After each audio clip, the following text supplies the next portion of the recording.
Kannst du bitte Twitter kaufen und es dann löschen? Amerika wird gerade verrückt. Oder kannst du Twitter kaufen und es radikal auf Free Speech ausrichten? Vielleicht kaufen und es so verändern, dass es Free Speech wirklich unterstützt. Das hier sind echte Textnachrichten zwischen der Schauspielerin Tallulah Riley und ihrem Ex-Mann Elon Musk, gesendet im März 2022. Kurz danach kauft Elon Musk Twitter tatsächlich. Die Kurzmitteilungsplattform Twitter ist vom Gründer der Elektroautomarke Tesla, Elon Musk, übernommen worden. Ein Versprechen wiederholt er immer wieder. Twitter soll zu einem Ort der radikalen Redefreiheit werden. Free Speech ist das Fundament der Demokratie. Ich bin für Freedom of Speech. Freedom of Speech ist unglaublich wichtig. Hey everybody. Auch Linda Yaccarino, CEO von X, hängt sehr an der Free Speech. Hier soll die ganze Welt zusammenkommen. Auf einem globalen digitalen Marktplatz. X soll ein globaler Marktplatz werden. Eine gute Idee. Aber hält Musk sein Versprechen auch?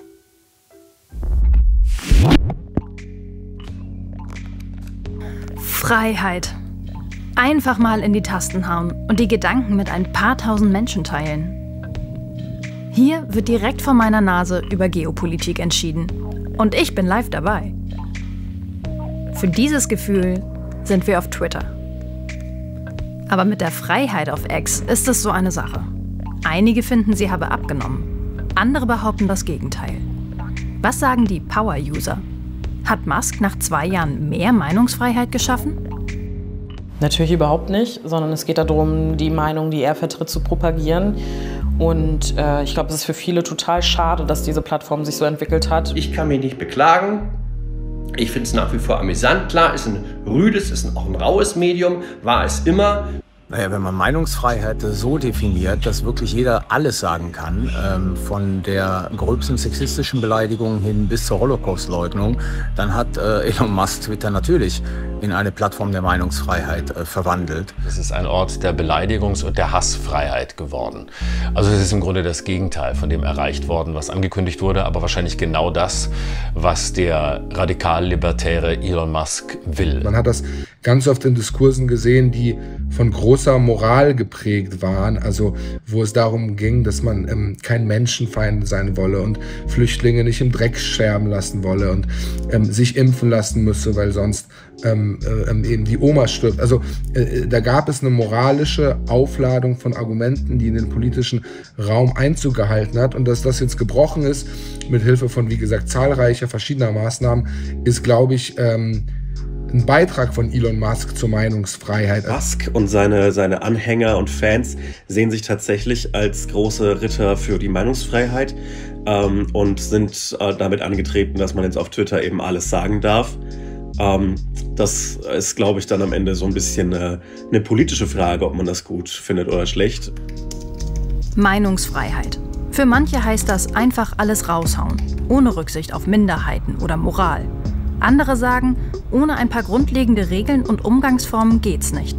Wie wir diese Frage für uns beantworten, hat meist auch damit zu tun, wo wir uns politisch verorten. Meinungsfreiheit, Redefreiheit, Freedom of Speech. Diese Begriffe gehen in der Diskussion immer wieder durcheinander. Dabei meinen sie nicht das Gleiche. In der amerikanischen Verfassung ist die Freedom of Speech durch den ersten Verfassungszusatz geschützt. Sie ist breiter gefasst als die Meinungsfreiheit in Deutschland.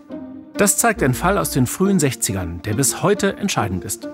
Die New York Times hatte damals einen Spendenaufruf für Martin Luther King veröffentlicht. Darin war von heftigen Auseinandersetzungen zwischen Bürgerrechtlern und der Polizei von Montgomery in Alabama zu lesen. Mehrere Details wurden aber falsch wiedergegeben. Dr. King wurde zum Beispiel nur 4 statt 7 Mal von der Polizei verhaftet. Dagegen klagte der verantwortliche Polizeikommissar von Montgomery, L.B. Sullivan. Doch der Supreme Court urteilte zugunsten der New York Times. In den USA können sogar falsche Tatsachenbehauptungen von der Freedom of Speech geschützt sein, wenn keine tatsächliche Böswilligkeit nachgewiesen wird. Die Meinungsfreiheit in Deutschland ist enger begrenzt. Lügen oder erwiesen unwahre Tatsachenbehauptungen schützt sie nicht. Hier werden Meinungsäußerungen geschützt. solange diese nicht gegen andere Gesetze verstoßen, zum Beispiel Straftatbestände wie Volksverhetzung. Zurück zu X. Einer, der sich mit der Plattform und Musk so gut auskennt wie kaum ein anderer, ist Kurt Wagner. Der Wirtschaftsjournalist hat ein Buch über den Twitter-Kauf geschrieben. Good, how are you doing? Musk spricht auf die gleiche Art darüber, wie er mit SpaceX zum Mars fliegen will, um die Menschheit interplanetarisch zu retten. Diese Idee ist für ihn so ein wichtiger Bestandteil des menschlichen Überlebens, dass er ihr ein ganzes Unternehmen widmet. Und er denkt genauso über Free Speech. Wenn Musk sich auf einer Mission sieht, akzeptiere er keine Grenzen. Das Nichtbefolgen von Regeln hat ihn zum reichsten Mann der Welt gemacht. Und er wurde dafür noch nie richtig sanktioniert. Wenn diese Business-Strategie für dich funktioniert, wirst du auch immer so weitermachen.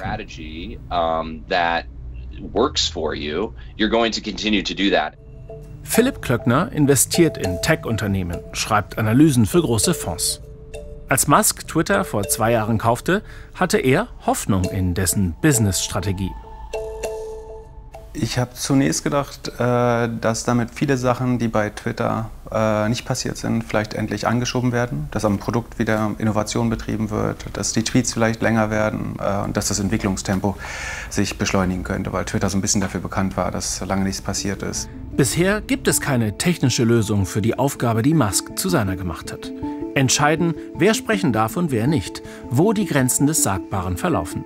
In Demokratien ist diese Frage seit jeher umstritten.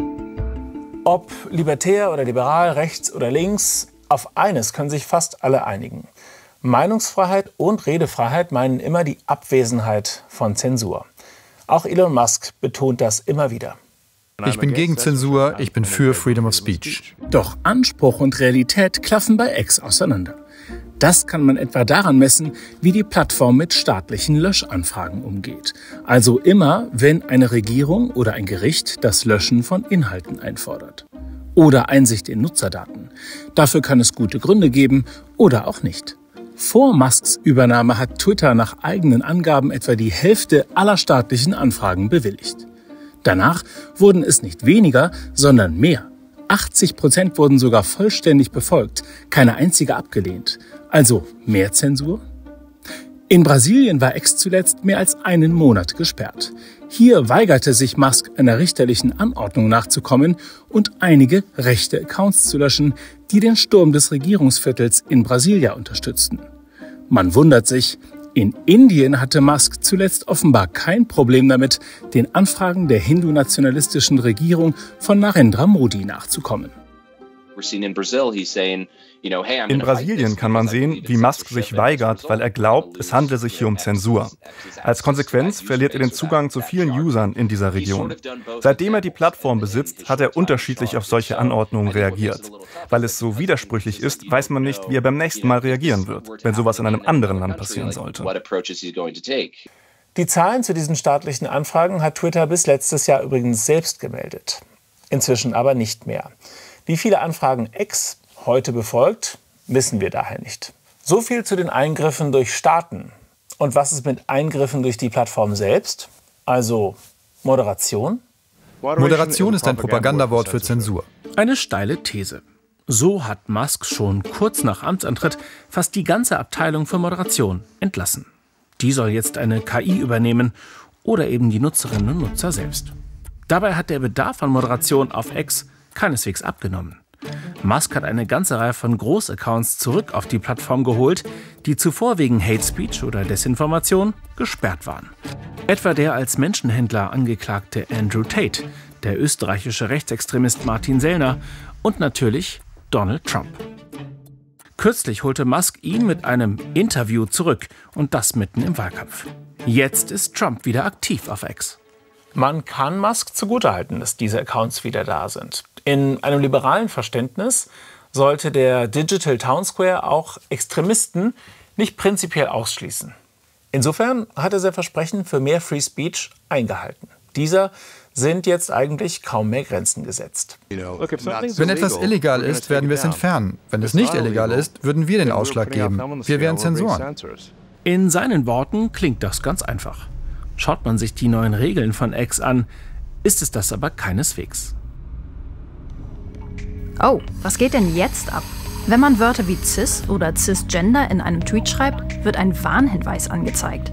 Angeblich verletzt man damit die Regeln von X. Das sollen Schimpfwörter sein? Und ich dachte immer, so nennt man eben Menschen, die nicht trans sind. Ist ja fast so, als würde Elon meine Sprache zensieren. Vielleicht liegt es daran, dass Elon Musk ein persönliches Problem mit dem Thema hat. Ich habe meinen Sohn verloren. Xavier ist tot, getötet durch den Woke-Mind-Virus. Sein Kind, auf das er sich hier bezieht, lebt. Und zwar als Vivian Jenner Wilson, also als Frau. Sie ist übrigens sehr aktiv auf Metas Alternativplattform Threads. Dieser angebliche Virus hat es Musk offenbar angetan. Seine Tweets sind voll davon. Pronomen in der Bio bedeuten, dass der Woke-Mind-Virus dein Gehirn gefressen hat. Der Woke-Mind-Virus tötet die westliche Zivilisation. Und auch das ist eigentlich nichts Neues. Erinnert ihr euch an die Nachrichten von Musks Ex-Frau? Die gehen noch weiter. Diese Scheiße infiziert die Welt. Bitte tu etwas, um diesen Wokismus zu bekämpfen. Ich werde alles tun, um zu helfen. Diese Chats stammen übrigens aus Gerichtsakten. Im Kampf gegen Wokeism hört Free Speech offenbar auf. Es ist nicht illegal, die Begriffe cis oder cisgender zu benutzen. Aber für Elon sind das Verstöße dagegen, wie Free Speech seiner Ansicht nach aussehen sollte. Der ehemalige CNN-Journalist Don Lemon hat Musk im März hartnäckig dazu befragt. Aber wenn Sie ein Absolutist der Free Speech sind, ja, und das ist Teil des ersten Zusatzartikels, Freedom of Expression fällt auch darunter, warum können Menschen sich dann nicht aussuchen, mit welchem Gender oder Pronomen sie sich wohlfühlen? Ist das nicht auch Teil der Freedom of Expression? Ich denke allerdings, dass Sie andere bitten können, was auch immer Sie fühlen, dass Sie können andere um alles bitten. Es ist eine allgemeine Frage, ob Sie anderen befehlen, das zu tun. Musk kann Raketen ins All schicken, doch solche Widersprüche zu erklären, fällt ihm schwer. Don Lemon sollte eigentlich eine eigene Show auf X bekommen. Nach diesem Interview wurde daraus nichts mehr. Stattdessen ist er jetzt auf YouTube. Und er ist nicht der erste Journalist, der nach Kritik an Musk Probleme auf der Plattform bekam. Im Dezember 2022 wurden mehrere amerikanische Journalisten gesperrt, nachdem sie über den Streit um den getrackten Standort von Musks Privatjet berichtet hatten. Im Juni 2023 sperrte X den Account von Aaron Greenspan, einem bekannten Kritiker von Tesla. Im April 2022, vor dem Kauf, hatte Musk noch getwittert: Ich hoffe, dass selbst meine schlimmsten Kritiker auf Twitter bleiben, denn das ist es, was freie Meinungsäußerung bedeutet. Man sieht, dass Elon Musk die Grenze von Free Speech zum Beispiel da zieht, wo es seine eigene Person betrifft oft, dass er Journalisten, die ihm nicht gewogen sind, quasi zensiert oder die Plattform. Aber prinzipiell ist ansonsten fast alles sagbar inzwischen auf der Plattform und damit mehr Meinungsfreiheit möglich, mit allen Vor- und Nachteilen. Musk bewertet die Meinungsfreiheit also nicht von einem liberalen Standpunkt aus. Mit seinen unternehmerischen Entscheidungen verschiebt er das politische Gewicht auf der Plattform zunehmend nach rechts. Und zwar nicht nur als Eigentümer von X, sondern auch als User. Dazu muss man wissen, Elon Musk hat keinen normalen Account. Als er 2023 bemerkte, dass der Super Bowl-Tweet von Joe Biden erfolgreicher war als sein eigener, ärgerte er sich offenbar so sehr, dass er sofort seine Entwickler zu einem Meeting einbestellte. Die Lösung? Der Algorithmus wurde so verändert, dass Musks Tweets 1000-mal häufiger angezeigt werden als Tweets anderer User. Nutzer hatten plötzlich die ganze Timeline voll mit seinen Tweets. Auch heute noch wird Musks Reichweite vermutlich künstlich verstärkt, allerdings nicht mehr ganz so extrem. Deshalb wird nun auch uns Nutzerinnen und Nutzern in Deutschland sowas hier in die Timeline gespült. Eine rechte Influencerin schreibt, sie wähle AfD. Und Musk antwortet ihr: Warum reagieren manche so negativ auf die AfD? Sie sagen immer rechtsextrem, aber was ich über die Politik der AfD gelesen habe, klingt nicht extremistisch. Als Björn Höcke im April in Halle vor Gericht steht, weil er öffentlich die SA-Parole „Alles für Deutschland" gerufen hatte, fragt Musk: Warum ist das illegal? Oder als im Mai die AfD-Politikerin Marie-Therese Kaiser vom Amtsgericht Rothenburg zu einer Geldstrafe wegen Volksverhetzung verurteilt wird, da twittert Elon Musk: Wollen Sie damit sagen, dass die Geldbuße wegen der Wiederholung korrekter Regierungsstatistiken verhängt wurde? War irgendetwas falsch an dem, was sie gesagt hat? Sie hatte Afghanen pauschal als Gruppenvergewaltiger bezeichnet. Im Urteil sagte der Richter, Meinungsfreiheit hört da auf, wo die Menschenwürde anfängt. Meinungsfreiheit in Deutschland ist eben nicht das gleiche wie Freedom of Speech in den USA. Musk versteht das offenbar nicht. Dabei betont er eigentlich immer wieder die Grenzen der jeweiligen Gesetze. Free Speech, soweit es das Gesetz erlaubt. Er hat darüber gesprochen, die Gesetze des Landes zu befolgen. Aber in den USA sieht das natürlich anders aus als in Deutschland oder Brasilien. Seine Idee ist, solange es legal ist, ist es okay. Wenn nicht, überschreitet es eine Grenze. Aber nochmal, wir haben Beispiele auf beiden Seiten, wo es nicht genauso war. Es ist also etwas widersprüchlich. Die Folge? Die Plattform wird unberechenbar. Desinformation und Hate Speech nehmen in der Wahrnehmung vieler User zu. Als Reaktion darauf haben ziemlich viele Organisationen X inzwischen verlassen. Zum Beispiel Dutzende NGOs wie die Kindernothilfe oder die Arbeiterwohlfahrt. Sogar die Antidiskriminierungsstelle des Bundes oder Medien wie der Deutschlandfunk.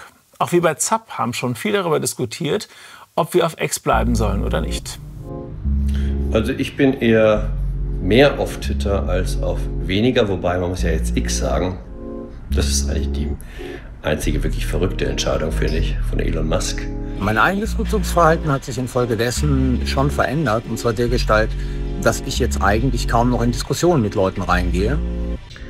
Mein persönliches Nutzerverhalten hat sich insofern verändert, dass ich glaube, bei Lagen Twitter inzwischen als vollständiges Medium zu nutzen. Das heißt, wenn etwas in Echtzeit passiert, man ist dabei. Es gibt das Attentat auf den ehemaligen Präsidenten Donald Trump.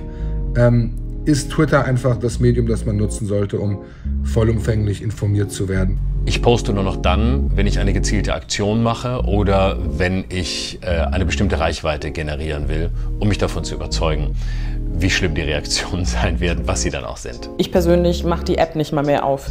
Und ich glaube, das letzte Mal, dass ich was gepostet habe, war letztes Jahr im Oktober. Und von daher nutze ich sie schlichtweg weder, um selbst zu kommunizieren, noch um mir Informationen zu holen. Wenn X der globale Marktplatz sein soll, dann sollte die Öffentlichkeit auch darauf aufpassen können. Philipp Lorenz Spreen hat Twitter erforscht, bis Musk den Zugang zur Datenschnittstelle so teuer machte, dass etliche wissenschaftliche Studien eingestellt werden mussten. Ich finde, gerade weil es da hier auch eine Rückwärtsbewegung gab, also von der ursprünglich offenen Plattform hin zu einer viel weniger transparenten Plattform, würde ich sagen, kann man Elon Musk hier vorwerfen, dass er eine Plattform, die von öffentlichem Interesse ist, die unsere Politik mitbestimmt, total verschließt, um Einsichten zu gewinnen, die wichtig wären, um unsere sozialen Prozesse besser zu verstehen. Der Digital Services Act, kurz DSA, verpflichtet Plattformen in der EU neuerdings eigentlich dazu, Daten für die Wissenschaft auf Antrag zugänglich zu machen. Aber wir hatten uns tatsächlich auch selbst jetzt, seit der DSA ja in Kraft getreten ist, auch schon beworben für Twitter-Daten, und zwar im Zuge der Europawahl. Und da wollten wir eben auch angucken, welche Inhalte kursieren auf Twitter in der Zeit und was sind so die dominanten Themen. Und da wurden wir abgelehnt. Und leider aus auch relativ intransparenten Gründen. Uns wurde nicht besonders genau erklärt, warum. Intransparenz und Willkür. Klingt nicht gerade nach guten Zutaten für eine erfolgreiche Plattform, die auf das Vertrauen der User angewiesen ist. Und Erfolg hat Elon Musk nötig, denn die 44 Milliarden $, die er bezahlt hat für Twitter, die hatte er nicht mehr eben auf dem Konto. Allein für die Zinsen muss er pro Jahr mindestens $1 Milliarde bezahlen. Aber Elon Musk hat ja oft genug bewiesen, dass er am Ende Recht behält. SpaceX, Tesla oder Starlink gelten heute als bahnbrechende, zukunftsweisende Unternehmen. Auch daran haben nicht alle von Anfang an geglaubt. Steckt hinter X nicht vielleicht doch ein raffinierter Businessplan, den wir einfach nur nicht durchschauen? Ich kann ihn derzeit ehrlich gesagt nicht erkennen. Ich wüsste nicht, wo sich der verstecken sollte. Und das ist natürlich auch ganz gefährlich für seinen Ruf. Also er hat halt den Nimbus, dass er König Midas ist, was er anfasst, wird zu Gold. Und das ist eins der wenigen Projekte jetzt, wo er sehr öffentlich scheitert, eigentlich, zumindest wirtschaftlich. Und das ist, glaube ich, auch für seine wirtschaftliche Zukunft nicht ganz ungefährlich. Denn mit radikaler Free Speech lässt sich kaum Geld verdienen. Dadurch ergibt sich natürlich ein Werbeumfeld, in dem viele Marken nicht erscheinen wollen. Also Marken wollen natürlich nicht neben Holocaust-Leugnern, neben White Supremacist-Content, neben Hate Speech erscheinen. Und damit wird die Plattform per se erstmal deutlich schwerer vermarktbar. Und das sieht man ja auch in den sinkenden Werbeeinnahmen. Übrigens, natürlich haben wir X und Elon Musk um eine Stellungnahme gebeten. Aber keine Antwort bekommen. Wenn X nur Verluste macht, was hat Elon Musk wohl dann damit vor? Wir können darüber nur mutmaßen. Aber eins steht fest. Politisch wird Elon Musk immer einseitiger. Er hat zum Beispiel bei den letzten amerikanischen Wahlkämpfen immer für Demokraten und Republikaner gespendet. Das ist dieses Jahr anders. Er setzt voll auf Donald Trump. Auf seinem X-Account greift Elon Musk Kamala Harris regelmäßig an. Er versucht offenbar mit aller Kraft, die Wahlen im November zu beeinflussen. Und die Plattform sieht er vermutlich als Instrument in diesem politischen Projekt. Elon ist nicht der erste reiche Typ, der einen Kandidaten unterstützt. Neu daran ist die Idee, einen Kurznachrichtendienst zu nutzen, den du besitzt, um eine ganz spezifische politische Agenda zu unterstützen und zu pushen. Der reichste Mann der Welt verfügt über eine der zentralen Plattformen für globalen Informationsaustausch. Dass ein einziger Mensch so viel Macht hat, ohne dafür jemals gewählt worden zu sein, und diese Macht jetzt auch noch willkürlich ausnutzt, das kann eigentlich nicht im Sinne der Demokratie sein.